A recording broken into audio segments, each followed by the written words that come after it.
Tingnan natin yung dalawa, guys. Bigat na bigat daw sila sa kanilang mga dala-dala. Kasi nagkuha sila ng food pack sa plaza. Tingnan natin, guys.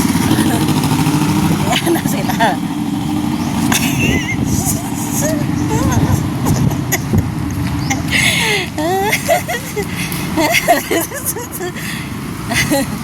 Nakapalda pa. Nakabistida pa yung isa, guys.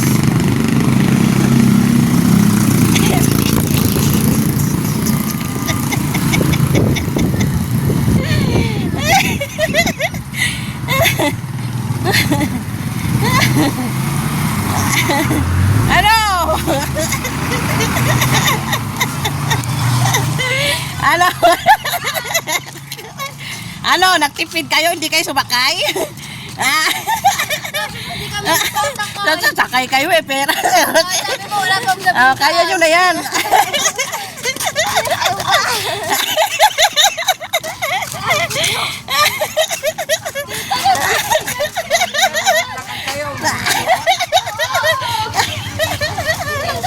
May pera. May pera naman si Rosel. Dapat ka muna. Pangbuksan nyo na yan, ha? Pangbuksan nyo na kanong laman yan, ha? Ano?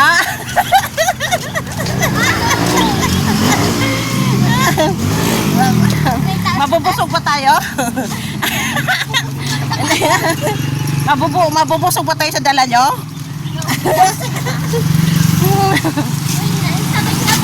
Ito na sila, me. Ito na sila.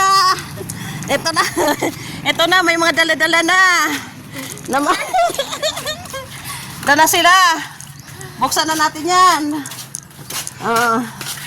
Lagyan nyo doon. Buksan natin. Buksan nyo na doon gunting. Ito.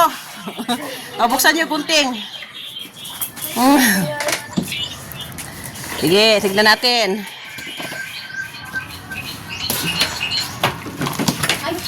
Wow. Uy, laptop. Dalawang Wow. bigas. Tapag mo dyan. Tapag dyan. Ano pa? Mga kanda, corn beef, sardines. Ayun, magbaylo tayo. Ako ay pagod na. Binibigay ko akong ID sa inyo. Yung ID pala, bigyan mo kay niya, mami. Namulag ko siya. Sabi pa nga nila, sakay na kayo, parang hindi na kami. Ito po ang kanilang mga dala-dala. Corn beef, sardinas, ay mga tuna. Ito na ulam natin, eh. Sinabi pa niya kain ka. Ayan, so yan guys. Ay, kala ko taon nito, taon eh. O, dalawang box yan guys, kasi dalawa silang anak. Akin na kay Bong. Butante, yan. So, pagod na daw sila. O. Gusto yung